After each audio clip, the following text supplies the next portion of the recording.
Bienvenido, Orlando Jorge Villegas, a En Portada. Gracias, Evelyn. De verdad que un placer compartir contigo, con tu audiencia. He visto el desarrollo de este proyecto y te felicito. Yo creo que gente joven comunicando y permitiéndonos a otros contar nuestras experiencias es muy importante en estos tiempos. Orlando, tú vienes de una familia de tradición política, ¿verdad? ¿Cómo fue crecer bajo ese ambiente? Bueno, ¿cómo fue tu niñez? Fue una niñez muy peculiar porque yo vivía en una casa, o sea, en una propiedad que estaba en la casa de mis abuelos paternos, o sea, del expresidente Salvador Reblanco. Nieto de un expresidente y hijo de un muy buen funcionario. Gracias. O sea, entonces, como vivíamos en la misma propiedad, yo compartía mucho con mis abuelos. Y yo fui el primer nieto del lado de mi padre. Te añoñaban, tú fuiste el... Era la ñoñería y era el varón, el único varón. Pero yo fui el primer nieto y yo nací, Evelyn, en circunstancias muy difíciles para mi familia porque mi abuelo estaba pasando por un proceso de persecución política. Y justamente en el año que yo nací fue quizás uno de los momentos más difíciles porque él fue condenado a prisión. Sí. Y estuvo incluso un momento en prisión. Yo nací en esa circunstancia bien difícil, lo cual fue una especie también de alegría para la familia. Entonces, en esos años, sobre todo del 91, que fue cuando nací, hasta el 2000 y tanto, yo siempre compartía mucho con mis abuelos. ¿Cómo fue para ti, para tu familia, ese momento durante la pudo seguir adelante con tanto bombardeo de noticias negativas hacia tu abuelo, que, o sea, no es fácil, o un ser querido que tú escuches cosas negativas de él? Tú sabes que yo en mi infancia no entendía mucho lo que pasaba. Probablemente ni sabía que mi abuelo había sido objeto de una persecución. Sí, para completarte la otra idea, siempre en mi casa, o sea, en la propiedad había mucha gente, muchos políticos, muchos amigos, o sea, era una casa muy abierta, sobre todo a los PRDistas de esa época, porque mi abuelo, aunque estaba retirado, él era un activo político que la gente iba y visitaba. Ellos nunca dejan nunca lo dejan. Pueden dejar el cargo, pero nunca la pasión por la política. Es correcto. Pero además, ya él siendo expresidente, o sea, era un objeto obligatorio de consulta desde Peña Gómez. O sea, yo recuerdo a Peña Gómez en mi casa, Hipólito antes y siendo presidente, Atuey de Camps, doña Milagros Ortiz Bosch. O sea, mucho de ese histórico PRD desfilaba por mi casa. Yo era un carajito y yo siempre estaba en el medio. Cuando iba a Peña Gómez, tenía que estar la familia entera esperando al líder que... Todavía yo con 3, 4 años se vislumbraba Peña Gómez como presidente de la República. Volviendo a tu pregunta, cuando yo estoy en octavo de primaria, creo que en séptimo, octavo, ahora yo no recuerdo bien, es que en los libros de historia sale el gobierno de Salvador Reblanco. Entonces tú tienes que leer que hubo acusaciones de corrupción. Los libros son muy genéricos. Sí. Yo, de hecho, te lo digo aquí, le dije al nuevo ministro de Educación, a Luis Miguel de Camps, que entiendo que tiene una oportunidad de oro de actualizar como debe de ser los libros de historia, porque yo creo que quien no conoce su historia está condenado a repetirlo. Es una historia mal contada. No solo que es mal contada, es muy genérica. O sea, hay que intentar impregnarle detalles, porque ya la información genérica tú la tienes en ChatGPT, tú la tienes en Google, claro. O sea, yo creo que hay que relanzar cómo aquí se presenta la historia y hay que corregir también. Cómo hay cosas que se han contado. Entonces te hago ese paréntesis para decirte, cuando yo me tocó leer eso, yo estaba advertido. En mi casa me lo habían advertido. O sea, a ti desde pequeño te contaron la verdad desde el punto de vista de tu familia. Ya cercano a ese grado del colegio me explicaron lo que había pasado, pero aún todavía uno es muy joven, yo no tenía la magnitud de todo. Y además, que cuando tú creces quizás en una misma burbuja, no es lo mismo que verlo quizás más adulto, más maduro, o desde otra perspectiva. Para nada, o sea. Más maduro, ya tienes una forma de pensar diferente. Y yo recuerdo que un amigo de unas primas, que era un freco, se puso a querer tirarme. Dijo, tu abuelo era un corrupto. Y le di su tabaná. Bien dada. Bien dada. Más nunca nadie volvió a fuñir la paciencia. Ya, problema resuelto. Problema resuelto. Pero sí, tengo que decirte, los hijos de políticos, los que somos nietos de políticos, sufrimos las leyendas urbanas que se quieren decir. Sí, porque sobre todo veo que en la política, tú nada más tienes que llegar a la política para tú ser un delincuente, un corrupto, o sea, todo lo malo, o sea, tú pisas la política y ya tú eres todo lo malo. Esa es la percepción que tiene la mayoría de las personas, sin ni siquiera saber si tú realmente eres un individuo que de verdad quiere llegar a hacer el bien, o sea, que no son todos los que van a hacer el mal. Entonces, yo me imagino cuando ya tú tuviste la madurez necesaria para tú entender que todo lo que tú leíste o te decían, tú decías, eso no es así, mi abuelo no era así. Sí, eso, primero le agradezco la sinceridad de él y de mi papá de explicarme las cosas, porque una cosa es tú llegas, encontrarte eso y decir, ven acá, y esto. Otra es que en tu casa te agarren y te expliquen, aquí pasó esto, pasó. Y te tengo que decir algo, siempre se nos inculcó no guardar rencor, a pesar de todo lo que se pasó. Eso, o sea, tu familia es creyente. Es creyente. Es espiritual. Es muy creyente, es una familia de mucha fe, pero también es una familia, porque mira, si algo, yo decía el año pasado, en el aniversario del fallecimiento de mi padre, hicimos la primera entrega del premio Orlando Jorge Mera a jóvenes destacados en materia medioambiental. Yo decía, y te lo digo aquí a la franca, la familia política que entre generaciones ha tenido un mayor legado ha sido esta. Y cuando hablo de legado político, académico, intelectual y profesional. Son 3 generaciones ya. Pero te estoy hablando que esto no comenzó en la presidencia de mi abuelo en el 82, esto comenzó en los años 50. Mi abuelo ya era un intelectual del derecho. En el año 65 fue procurador general del gobierno de Francisco Camaño de Ñoso, muy poca gente lo sabe. Son de las cosas que la historia tiene que decirlo. Y que no está escrita. En libros muy particulares. O a su forma, vamos a decir. Correcto. Pero ya él era en el 65 procurador del gobierno de Camaño. Fue senador. Pero entre esos años fue un abogado muy prestigioso. Fue fundador. Mira, el otro día, para que tú entiendas la magnitud, y por eso es que cuando tú pones en una balanza las cosas buenas que te deja la vida pública y las cosas negativas que las hay, y a veces yo digo que en la vida pública los momentos amargos son más que los dulces, pero hay un balance. Totalmente. Hace unos días, Manuel Estrella hizo una conferencia en Santiago de cómo el Cibao impacta la economía del país. Y en uno de los, yo no estuve presente, estaba fuera del país, pero varias personas me llamaron porque en uno de los slides él ponía como los pioneros del desarrollo de Santiago y estaba mi abuelo. Pero mi abuelo no estaba en su condición ni de senador, que fue de la capital, no fue de Santiago, aunque era santiaguero, ni como presidente, estaba porque él fue fundador de la Asociación de Desarrollo de Santiago, APEDI, que es todavía el día de hoy una de las principales asociaciones del país desde el punto de vista del fomento del desarrollo. Y ahí estaba don Alejandro Grullón, estaba Salvador Reblanco y estaban otros actores que prácticamente colocaron los cimientos del desarrollo de este país.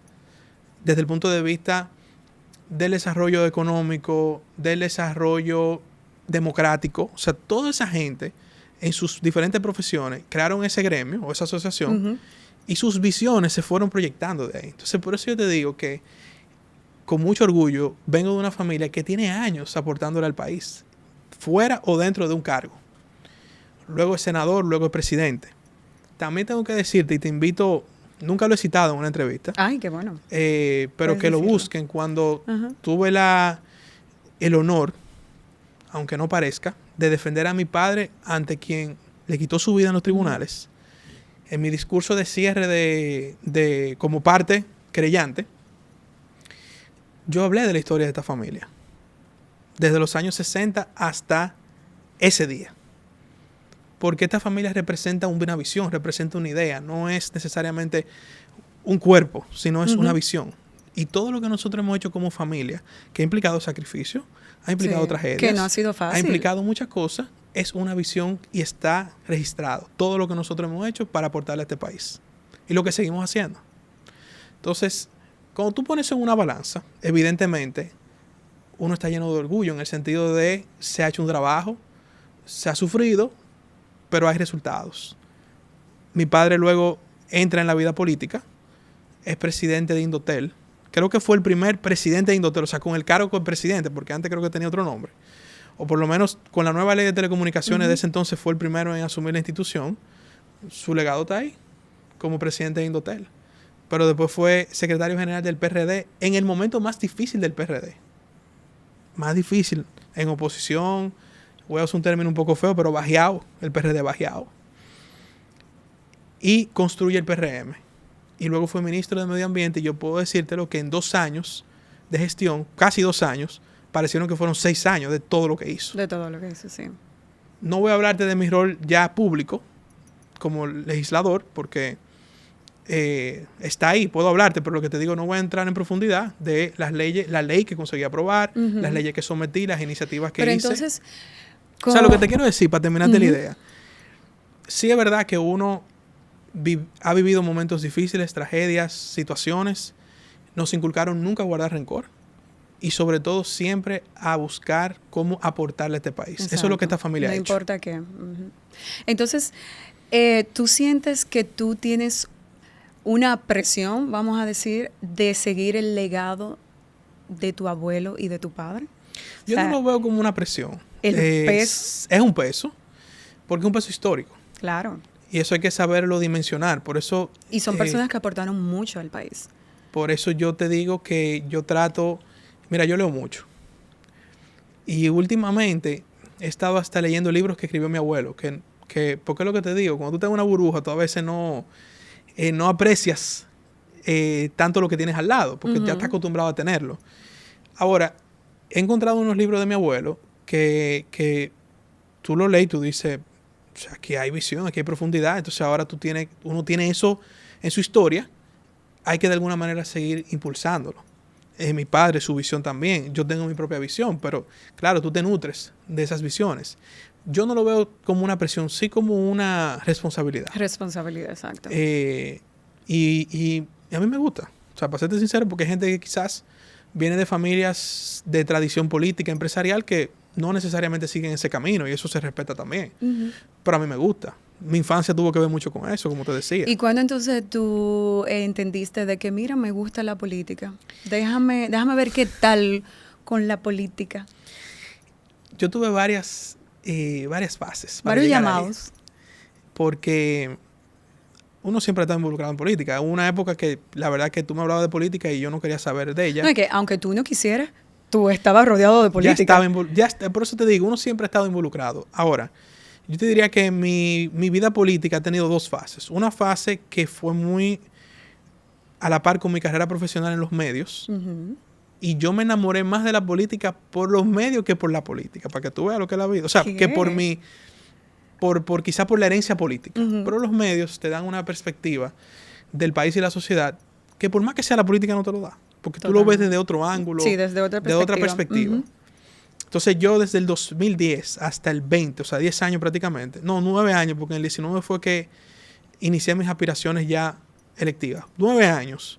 Yo me enfoqué en mi carrera profesional, en trabajar en los medios, en generar mis empresas vinculadas a temas de publicidad y de medios de comunicación y otros proyectos. Pero yo, por ejemplo, en el proyecto de Luis Abinader siempre estuve presente en los temas de comunicación. Ya luego entré en temas de territorio, pero nunca como un protagonista, siempre como una persona que colaboraba en la mesa. Porque mira, te voy a decir algo. Y esto explica la vida, no la mala política. Mucha gente se confunde. Pero por eso te digo, aplica la vida. Es mejor ser útil que ser importante. Totalmente. No todo el mundo lo entiende eso. Y estamos en la era donde la notoriedad es lo que todo el mundo quiere. Pero ser notorio... Sin importar qué. Sin importar qué. Si yo tengo que hacer lo malo, lo importante es la notoriedad.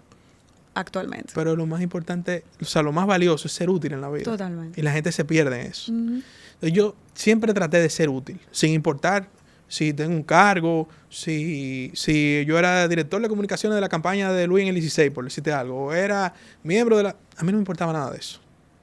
Pero si yo era útil, yo estaba en la mesa. Entonces así fue como quizás comencé a entrar más de lleno en la política.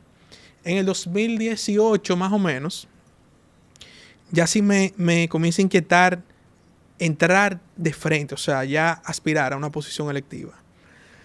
Y yo estaba en un muy buen momento profesional, porque ya yo era independiente, tenía varios negocios, tenía incluso un emprendimiento con un empresario muy importante del país. Y entrar a la política de alguna manera implicaba un sacrificio de eso. Uh-huh. Pero las oportunidades son calvas, como me dijo una buena persona. ¿Qué yo veía? Que Faride, que era diputada, ya todo el mundo sabía que iba a ser la candidata a senadora, porque ella estaba muy bien proyectada. El otro que era diputado de mi circunscripción, que era uno del Instituto Nacional, era Wellington Arnott, y él estaba aspirando a presidente de la República. Uh-huh. Entonces las dos vacantes que habían tenían que ser llenadas de alguna manera. Y la circunscripción número 1 busca gente del perfil de la circunscripción. Entonces, ya lo que ya habían pautado había que seguirlo. Y yo dije, ya hay una oportunidad. Yo veía también el anhelo de gente joven participando en la política. O sea, la gente pedía un relevo generacional. El hoy presidente Luis Abinader estaba ganando también un buen momento. O sea, el partido estaba en un buen momento. Y yo dije, bueno, yo creo que puedo aspirar a diputado.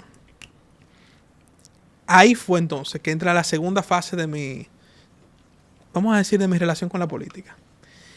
Y yo le dije a mi padre que quería aspirar a diputado. Él no lo vio mal, pero como que no estaba convencido. Fuimos a hablar donde Luis Abinader, que me dijo que no lo veía mal, pero que analizara también mi etapa de vida. Yo era muy joven y no había que desesperarse. Yo le dije, no, yo no estoy desesperado, pero creo que hay una oportunidad. Entonces se dio la oportunidad y tuve el aval de mis votantes y bueno, fue diputado. O sea, ya entonces estamos en la segunda fase que te decía, pero eso es lo que te quiero decir. Mi carrera o mi amor por la política o mi relación con la política ha tenido dos fases. Una un poco más detrás de cámara y ahora una más visible. Perfecto. Eres comunicador. Perdón, tengo tos. Esta gripe está matando a la gente y justamente me dio un ataque de tos. Eres comunicador. Eso fue el primer rol que hiciste, ¿verdad? ¿Cómo te inspiró? O sea, ¿qué pasó que tú decidiste entrar a los medios? Es muy curioso porque tu familia son netamente políticos y abogados. O sea, tú no tienes nada relacionado a los medios, si no me equivoco.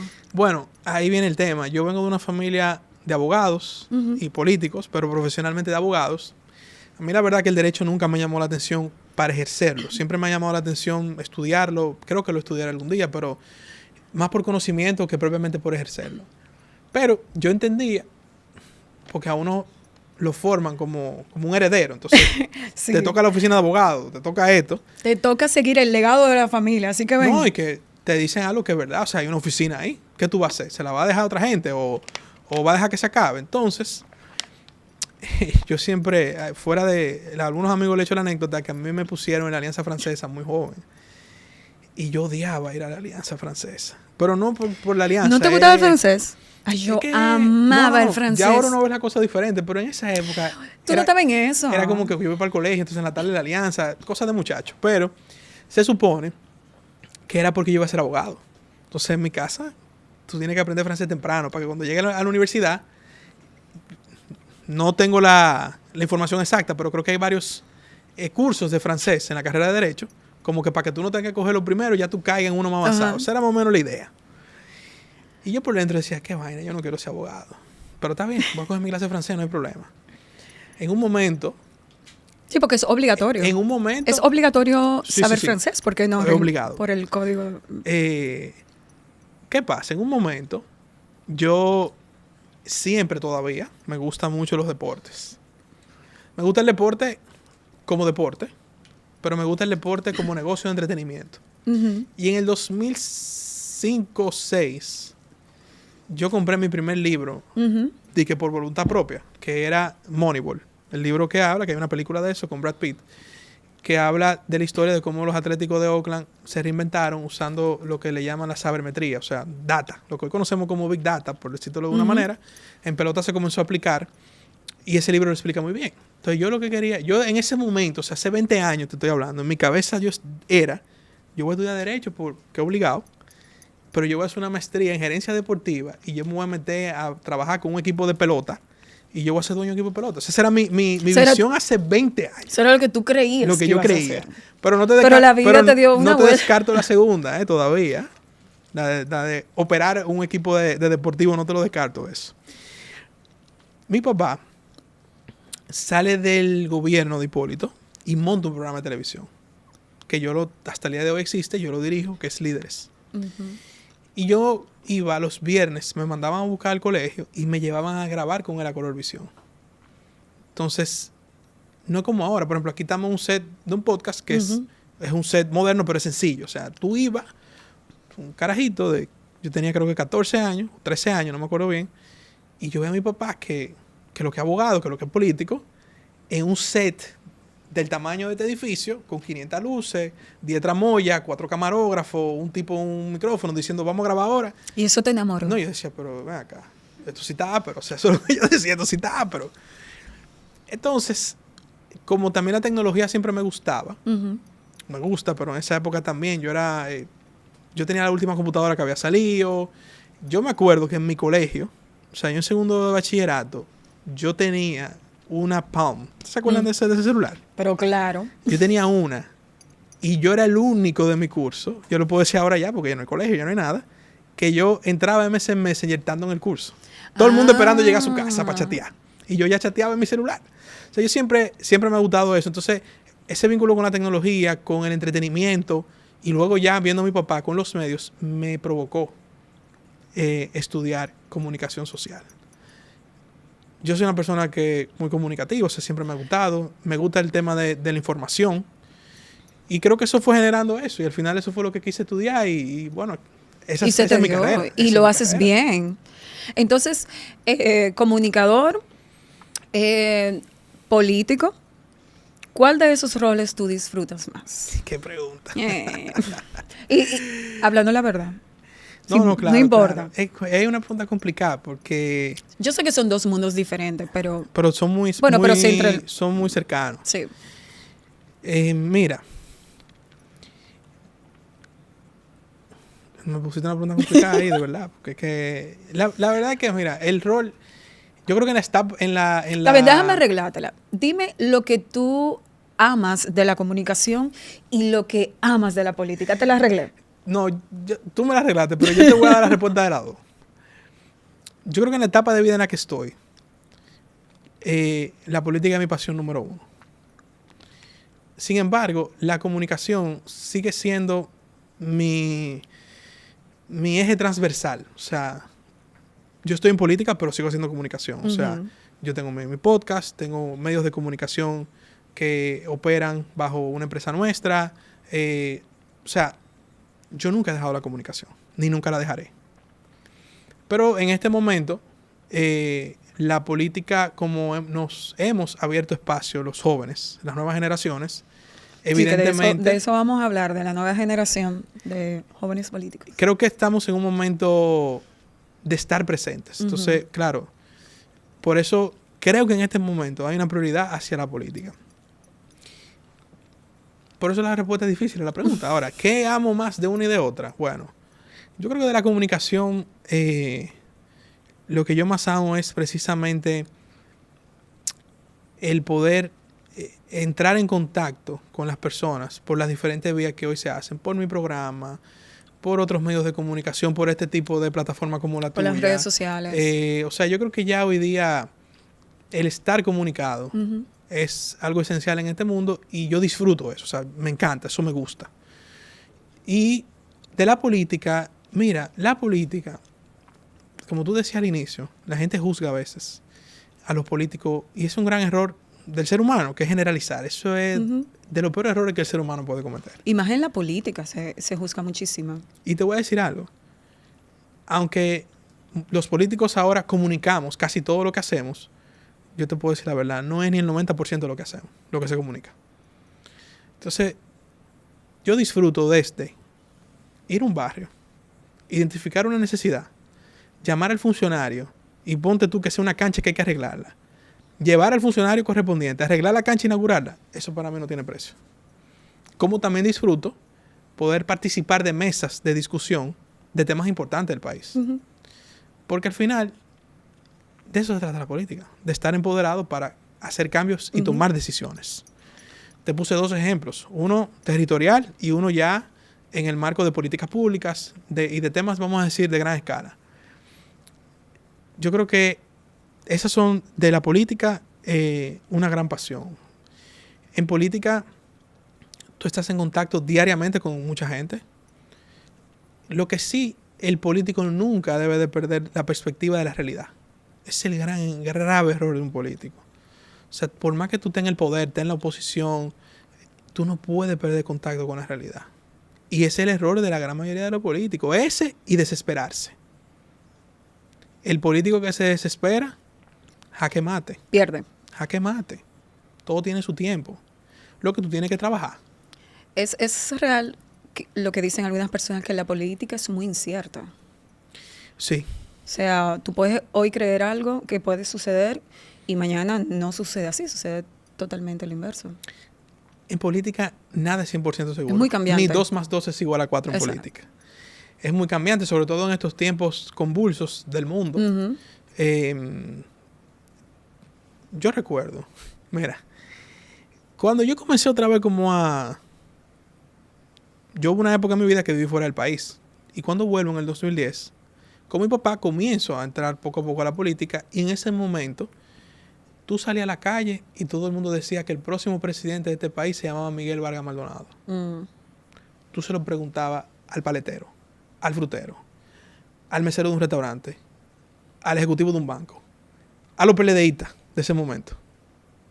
Y aquí se entendía que Miguel Vargas Maldonado iba a ser presidente en el 2012. Y no fue así. Y no fue así. Y mira, nosotros éramos miguelitas, mi familia. Y nos dolió con el alma cuando perdió la convención. Y no, yo me imagino que ustedes estaban casi seguros de que Miguel iba a ganar. Porque ustedes se llevaban de las personas. No, y las encuestas le daban a él la simpatía de ser... O sea, en ese momento, 2010, las elecciones eran 2 años después, había una consonancia de factores que proyectaban a Miguel como el presidente. Encuestas, la gente estaba harta del PLD. El PLD no tenía... Danilo todavía no había, como que no... Estaba, pero no tenía como el empuje que tuvo ya al final de esa contienda. Miguel tenía prácticamente el PRD completo bajo sus manos. O sea, Miguel tenía feeling. Miguel llegaba a los sitios con feeling. Traje bueno, chulería. O sea, que él tenía muchos puntos a su favor para poder llegar a la presidencia. 2 años después, antes de la elección. Pero ¿tú no crees que 2 años, independientemente, es mucho todavía? Pero por eso te digo, fíjate cómo cambian las cosas. 2 años antes, él era el presidente de la República. Por lo menos si hacían elecciones en ese momento. 1 año después perdió una convención. Y el otro año el PRD perdió las elecciones. O sea, todo lo que se proyectaba 2 años antes no fue lo que pasó al final. Entonces, es muy cambiante. Aún con ganando las encuestas, el boca a boca. Mira, eso en otro momento pudiéramos analizar todo lo que pasó, pero lo que te quiero decir es, nada es seguro en política. Exacto. Y cuando tú vas a elecciones, nada es seguro hasta que se cuenta el último voto. Exactamente. Todo puede pasar en el último voto. Tú como joven político, ¿cómo tú ves? ¿Hay una diferencia entre la política de antes versus la política de hoy en día? Hay una diferencia quizás en las formas de cómo tú le llegas al electorado, cómo tú comunicas ciertas ideas, pero la esencia de la política sigue siendo la misma. Te lo digo porque como joven veo que, por ejemplo, antes los candidatos, las personas que querían llegar a un puesto, había como una pasión realmente por la política.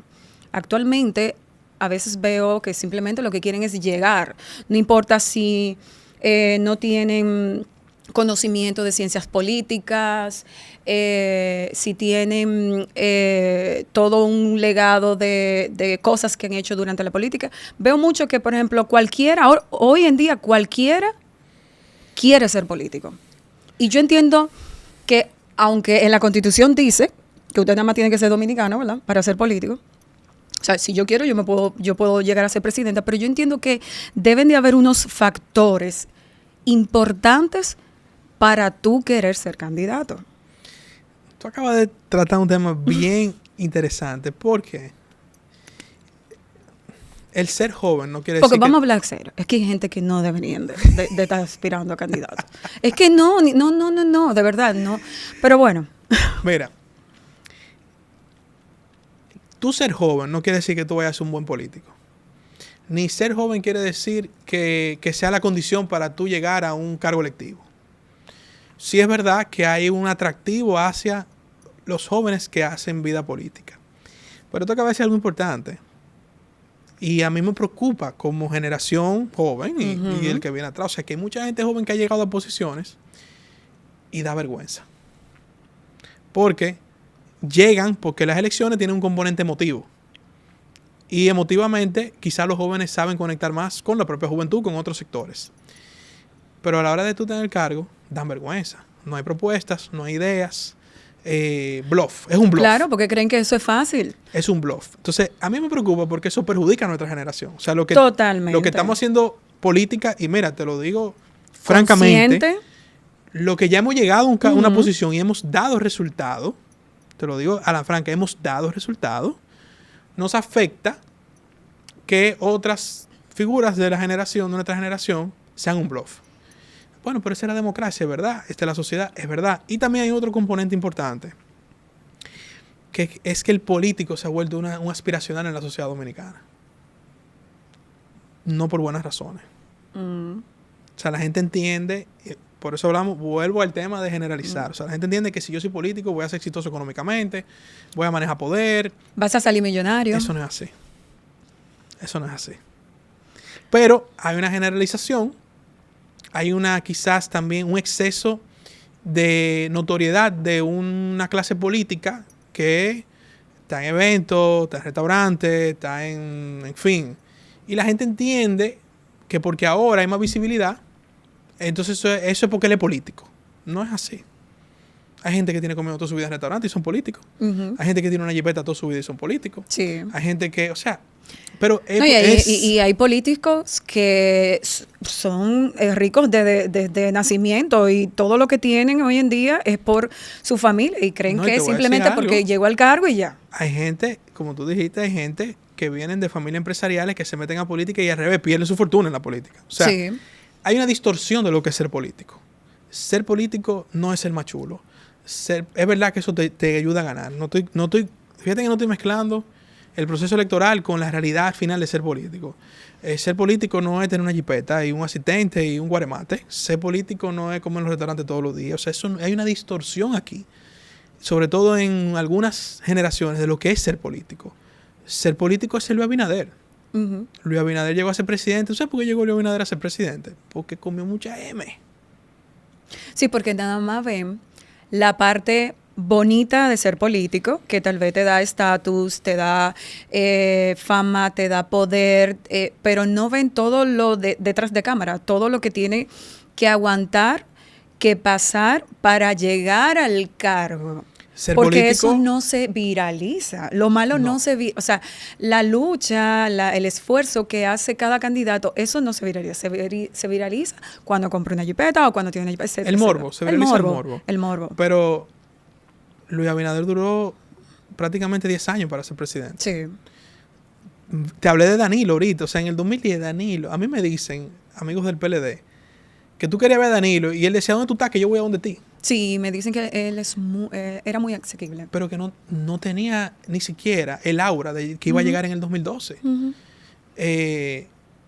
El mismo Leonel, o sea, ¿quién iba a pensar en el 96 que Leonel iba a ser presidente cuando Peña Gómez prácticamente ya le faltaba ponerle la banda? O sea, nadie. Pero todo es fruto de un esfuerzo de disciplina, de coyuntura. Y hay unos valores, Evelyn, que por eso te decía que la notoriedad se ha vuelto otra distorsión. La prudencia, la discreción, el saber esperar, el no siempre hablar, son valores que adornan un buen político. Pero esos son los que tienen convicción de político. Son los que de verdad tienen sentimiento por la política. El que no tiene eso va a ir a un puesto a mostrar, a decir yo soy yo, ¿Entiendes? Entonces, lamentablemente, por uno pagan todos. Y más que yo veo que después de las redes sociales, con el boom de las redes sociales, se le hace más difícil a ustedes. ¿Por qué? Porque los jóvenes de hoy en día están muy enfocados en qué está haciendo fulano, en qué está haciendo el presidente, en qué está haciendo los demás, los ministros. Y exigen y atacan, versus antes, cuando no había redes sociales prácticamente, era más difícil que se viralice un comentario negativo, o si, por ejemplo, el presidente sin querer hizo algo mal, era más difícil que se viralice. Ahora, hoy en día, yo veo que los jóvenes están activos, queriendo saber qué está haciendo cada funcionario y el presidente. Y eso es como un poco en contra, bueno, a favor y en contra, porque cuando algo bueno es más fácil. Pero entonces eso hace que ustedes estén bien, espérate, no, déjame hacer la cosa bien, porque si no, se va a viralizar y entonces me perjudica. La verdad es que yo creo que el gobierno del presidente Abinader es el primer gobierno que realmente está viviendo la era de las redes sociales como la vemos ahora. Sí. De una viralización exagerada pero corta, porque el time span de lo viral no pasa ni de un día. Entonces eso genera también que todos los días se genera una viralidad nueva. Antes una noticia te rendía una semana, cuando quizá no había la viralidad que hay ahora con las redes. O sea, los ciclos noticiosos son más cortos. Eso es bueno y es malo. Pero al mismo tiempo, el morbo se vuelve. Mira, por ejemplo, yo te voy a decir algo a ti. O sea, la cantidad de políticos de este gobierno, de otros gobiernos, que han hecho cosas buenas y nadie lo sabe, porque no se viraliza. A mí me da una pena, y yo fui legislador, que de los legisladores son como el punchback de la sociedad. Vamos a caerle a alguien, vamos a caerle a los diputados porque aprobaron un préstamo hoy. Vamos a caerle a los senadores porque aprobaron una resolución que le conviene a su pueblo, pero en los medios a veces no se entiende. Pero tú sabes la cantidad de leyes que se aprueban en cada sesión. Importante. Para que son leyes quizás no tan generales para el país, pero son importantes. Las leyes que se actualizan, lo que cada diputado hace en su circunscripción, en su provincia, en su municipio. Eso no se viraliza. No se viraliza lo malo. Lo malo, claro. Totalmente. Entonces, si no se busca un equilibrio, la economía de lo negativo, como yo le llamo, va a consumir esta sociedad. Lo que pasa es que hoy en día es una lástima. Lo que está dejando precisamente es lo negativo, es la noticia amarillista. Pero eso va a traer un problema. Y eso es lo que todo el mundo va a querer hacer, porque eso es lo que está dejando. O sea, hoy en día lo malo es lo bueno y lo bueno es lo malo. Pero oye, ¿cuál es el problema de eso? Porque yo te digo, no es que esté malo denunciar lo mal hecho, fiscalizar un funcionario mediáticamente incluso, fiscalizar un político con una posición electiva. El problema es que cuando solamente se viraliza lo morboso y lo malo, se pierde la credibilidad. Entonces, ¿quién vamos a creer nosotros como sociedad? No le vamos a creer al presidente, no le vamos a creer a la oposición, a nadie. No le vamos a creer a los empresarios, no le vamos a creer ni siquiera a los medios de comunicación. Entonces, ¿a quién le vamos a creer? Es el problema, y te lo digo porque ya hay sociedades que están viviendo eso. Cuando se pierde la credibilidad, surgen los fenómenos populistas que son una tragedia. Y yo no me refiero a algunos fenómenos que para mí sí han sido convenientes a las sociedades. Para mí Donald Trump, o sea, Estados Unidos necesitaba a Trump. América necesitaba un Bukele.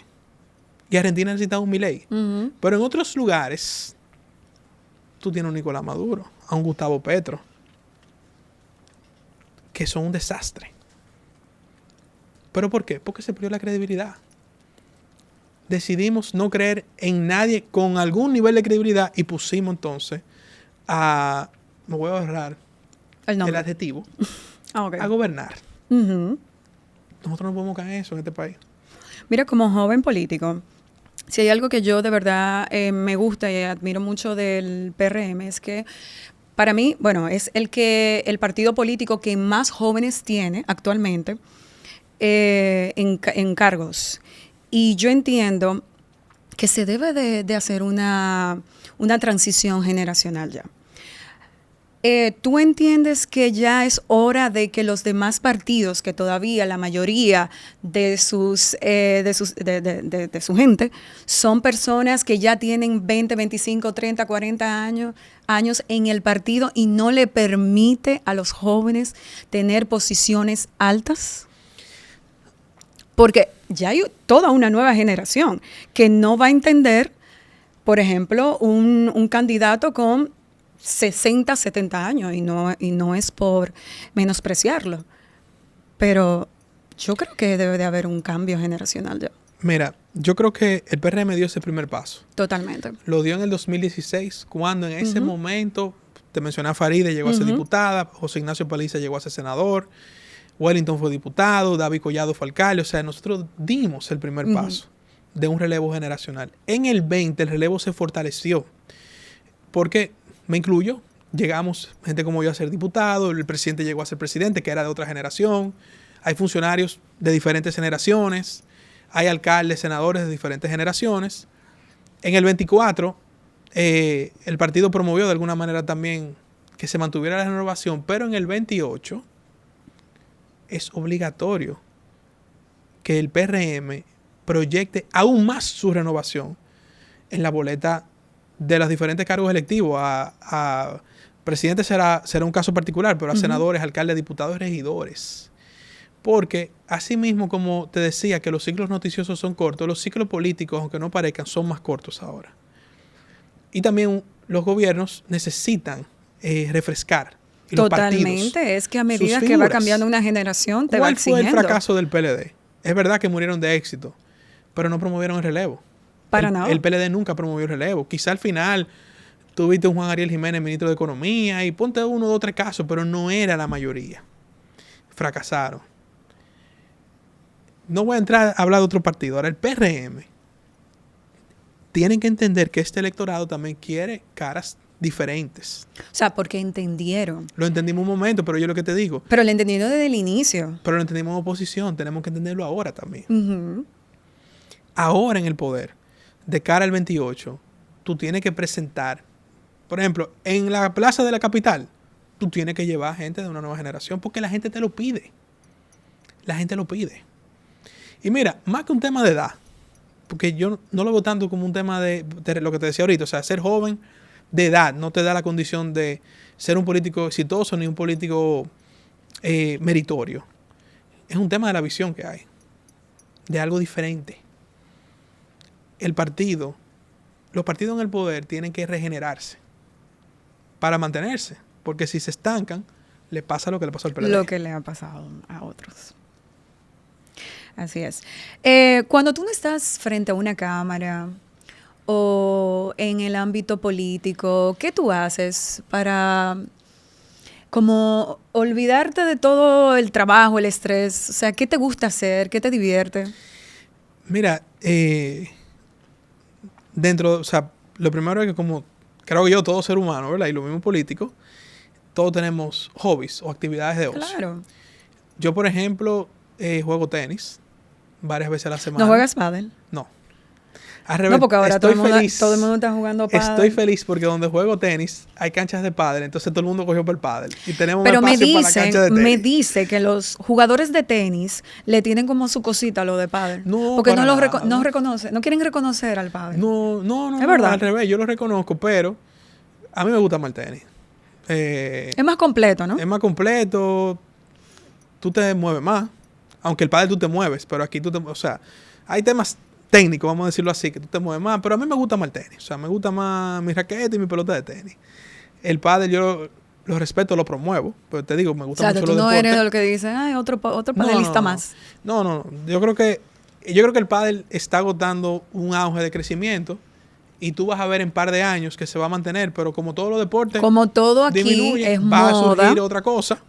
Y la gente se irá, el que no sea jugador o realmente lo use para hacer ejercicio permanente, porque yo tengo muchos años jugando tenis, jugaba chiquito, lo dejé, volví, lo dejé y volví, ya ahora sí he creado más una disciplina.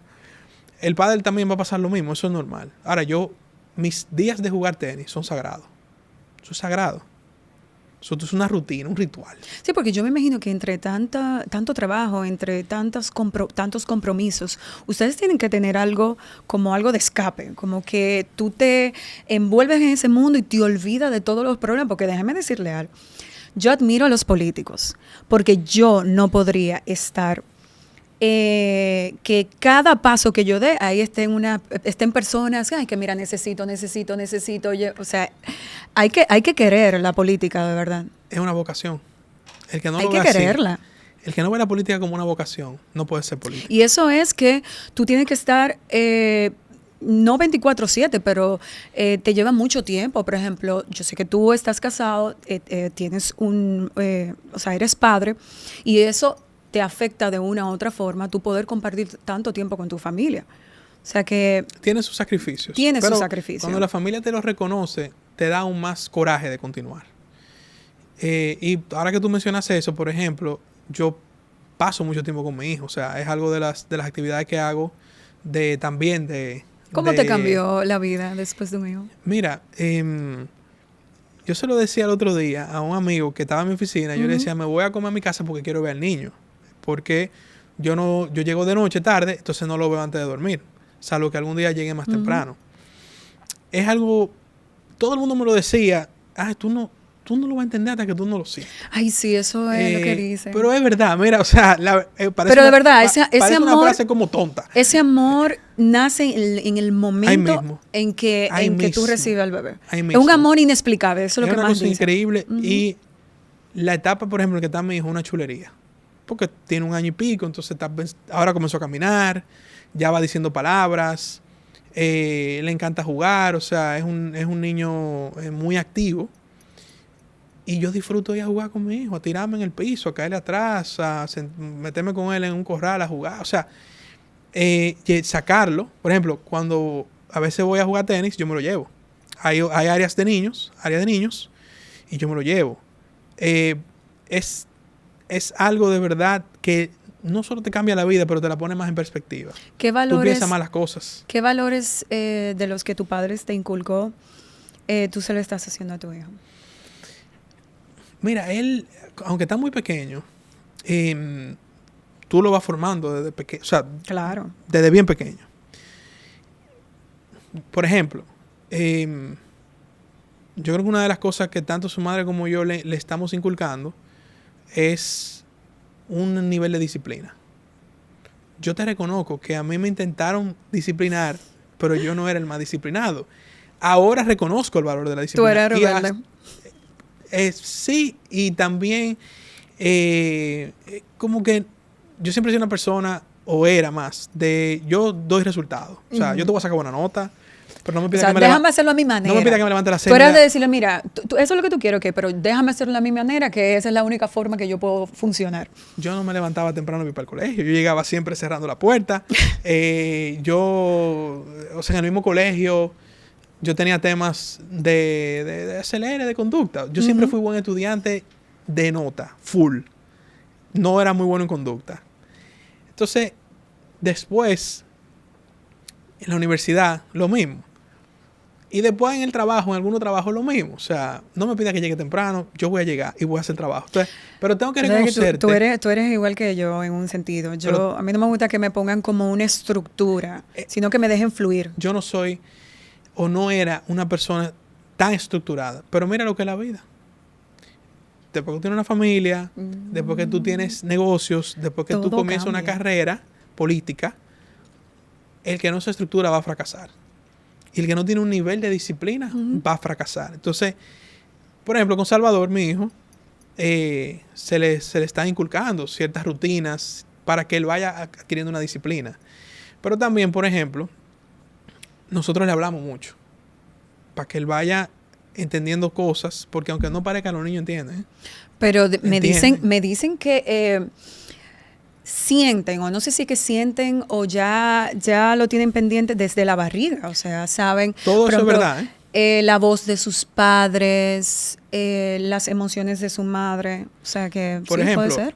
Cuando él es un niño muy activo, y que ahora que aprendió a caminar, ponte tú que él vaya a coger un jarrón. Ya tú sabes, ¿verdad? Peligro. Cuando yo le digo Salvador, no, él entiende. Y ya él sabe que ese jarrón no se puede tocar. O sea, uno le va inculcando la disciplina, pero también ese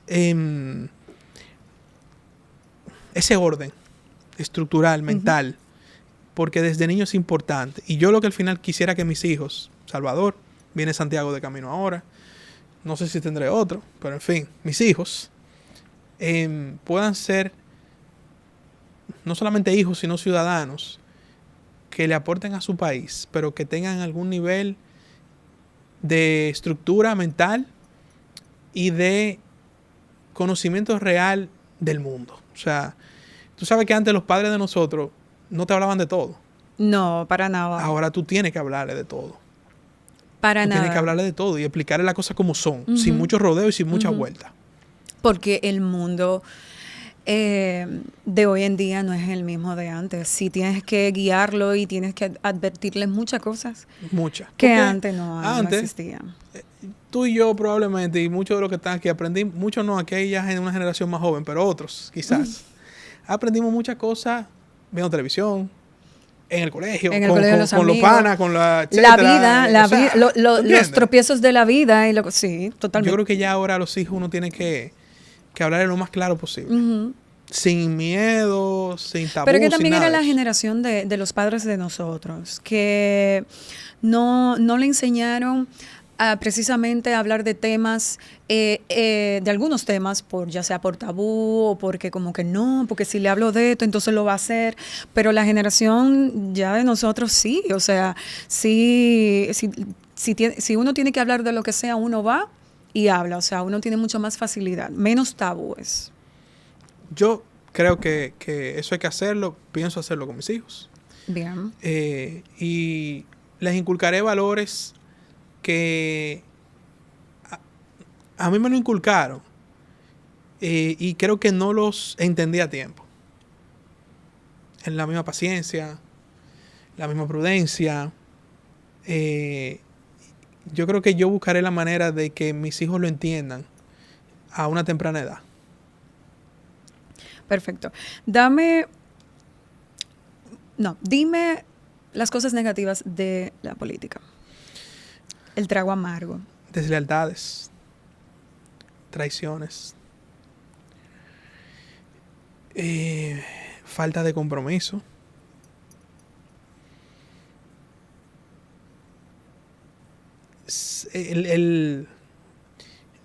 Los sacrificios personales, financieros, sociales que te conlleva la política.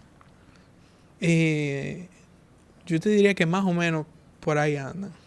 El que también las personas sin conocerte tengan la libertad de juzgarte, de decirte quién tú eres cuando tú no lo eres. O sea, hay que estar en... Es algo que sí, que mira, yo te diría que sí, que es negativo porque nadie quiere que estén hablando de ti lo que no es.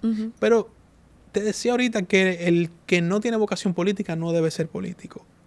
Y de igual manera el que no tiene piel de cocodrilo, mejor que no se meta, no a político, no, a figura pública. Exactamente, porque está constantemente bombardeado. Entonces, yo toda la mañana me tiro un jabón arriba. Exacto, para que todo te resbale. Todo. Es que si no, no vas a sobrevivir en este mundo. Todo. Y mientras tú vas madurando en el mundo de la política o ser una figura pública, hay cosas que menos te van importando. Exacto. Y no me refiero... que no se malinterprete lo de menos te va importando, pero hay ciertas opiniones que no te importan, hay ciertas críticas cuando no son constructivas que no te importan. ¿Por qué tú crees que Donald Trump es presidente? ¿Cuál es el valor más grande de Donald Trump? Analízalo. Él es él. ¿Pero qué es él? Él es una persona que domina la presión perfectamente. Él no le importa nada de lo que digan. Él es él. Él es él, ya. Él es él. Entonces, a pesar de lo bueno y de lo malo, para un joven que quiera incursionar y que de verdad tenga vocación en la política, ¿qué consejo tú le darías? Primero, que profesionalmente tenga un background. O sea, tú no puedes ser un político enganchado. Sí. Yo no creo en eso. Y que nada más sea de que llegar y hacerme de dinero. Entonces, porque aquí la política no se ha profesionalizado. O sea, aquí todavía no se ha estructurado como en Estados Unidos. Tú ves muchos políticos que fueron pasantes en el Congreso, que después fueron asistentes de un diputado, que después fueron jefe de gabinete, que después fueron... O sea, es una carrera política profesionalizada. Aquí no existe eso todavía como tal. Se ha generado y nosotros, los que hemos sido ya legisladores, hemos contribuido a eso. Darle acceso a gente joven que quiere ser o le quiere la política para que desde joven se formen en esto. Ahora, fuera de eso, tú tienes que estudiar, tienes que tener una profesión, tienes que vivir de la profesión. O sea, aquí no se vive de la política. Si tú quieres vivir bien, no es verdad que tú vas a vivir de la política, salvo que tú vayas a robar. Exacto. O sea, para hablarte claro, ¿verdad? Tú tienes que tener tu profesión, dedicarle tiempo a tu profesión. La política hay muchos años para eso. Nadie te está esperando. Y que hoy tú puedes estar arriba y mañana... Y mañana abajo. ¿Y de qué Entonces, vas a vivir? ¿De qué vas a vivir? Pero ¿qué cara le vas a mostrar a esta sociedad? Tú le vas a decir a este país, no, yo quiero ser político. Por ejemplo, es verdad que en Nueva York el joven que ganó ahora la candidatura a alcalde, Zohran Mamdani, hizo una campaña viral, hizo una campaña con todos los componentes que yo te expliqué ahorita. Mucha emoción, poca razón y buenos videos en las redes, buena comunicación, todo lo que está de moda ahora. Pero, ¿qué ha hecho Mamdani como asambleísta? Que es asambleísta. ¿Y de qué vive Mamdani? O sea, ¿cuál es su carrera? ¿Qué él ha hecho? ¿Dónde trabajó? ¿Qué empresa tiene? ¿Cómo tú vas a mantener todo lo que yo no quiero un alcalde que no haya administrado ni una bodega, hermano. Creo yo. Entonces está bien, está todo muy chulo. Que el tipo dijo que él va a frisar la renta, que el tipo dijo que él va a hacer supermercado gratis, que el transporte... Todo eso está muy chulo. Sí, pero hermano, no es decirlo, es hacerlo. Dime de qué tú vives. Dime qué tú has administrado. ¿Qué tú hiciste como asambleísta de Nueva York? Dime, o sea, dame algo que yo diga, no, espérate, este tipo es joven, pero tiene un nivel de experiencia, se ha arriesgado y ha fracasado o ha sido exitoso, porque no todo en la vida es éxito, tú tienes que fracasar también. Entonces, ese es mi consejo a la juventud, a los jóvenes que quieren ser políticos. Para ser por vocación, tú tienes que haber trabajado en el sector privado, guayar tu yuca, construir algo, presentarle algo a la sociedad. Y entonces, entra a la política como vocación. No para vivir de ella, no para para buscar una aspiración económica. Claro, tampoco tú no vas a entrar para joderte, que úsame la palabra. No, o sea, claro que no. No es tampoco, no, yo soy un mártir. Pero que no sea nada más por ti. Que el objetivo principal sea por mí. Correcto. Sino que realmente tú desees ayudar al país y a las personas. O sea que a mí mucha gente le llamaba la atención cuando el PRM llegó al poder. Y tú sabes que se genera un morbo con la declaración jurada de bienes. ¿Cuánto tiene fulanito? ¿Cuánto tiene? Y hubo un periódico que hicieron los rankings de los funcionarios con más bienes. A la gente le llamaba la atención cómo muchos funcionarios tenían bienes importantes. Y si tú eres joven, ahí es que más te atacan. Pero tú sabes lo que pasa. ¿Y de dónde tan joven tienen? ¿Tú sabes lo que pasa? La mayoría de los funcionarios del PRM han sido exitosos en el sector privado. Claro. O sea, el PRD/PRM duró 16 años fuera del poder. Pero ahí la mayoría de los altos funcionarios y dirigentes tenían sus oficinas de abogados, tenían sus negocios. Tienen muchos años siendo empresarios. De supervivencia y de producción que no necesitaban la política para vivir. Por eso pudieron por muchos años subsistir en oposición, hacer oposición, porque esa es otra, que nunca te compra el dinero de la política. ¿Tú sabes cuál es el problema de la oposición ahora? Se acostumbró mucho al Estado. Se acostumbró a esa economía de una nómina estatal, o sea, tú no puedes hacer política así. Tú tienes que hacer política en buena o en mala, políticamente hablando. Claro. Pero yo te insisto algo más ahí. Tú tienes que tener algo que presentarle a esta sociedad. Tú no puedes tirarte por tirarte. Yo no estoy de acuerdo con eso. Vocación y algún nivel de resultado, algún nivel de conocimiento, algún nivel de preparación. Tienes que hacerlo. Mira que de verdad me encanta escuchar jóvenes como tú, con esa forma de pensar. Eso me deja mucho, o sea, eso me dice de que sí, de que podemos confiar en los jóvenes que están aspirando o ya son parte de un partido y que realmente quieren hacer las cosas bien. De verdad, muchísimas gracias, Orlando, por venir. A ti. Este espacio cuando tú quieras. Gracias, felicidades y espero volver a estar aquí compartiendo contigo. Claro que sí. Gracias.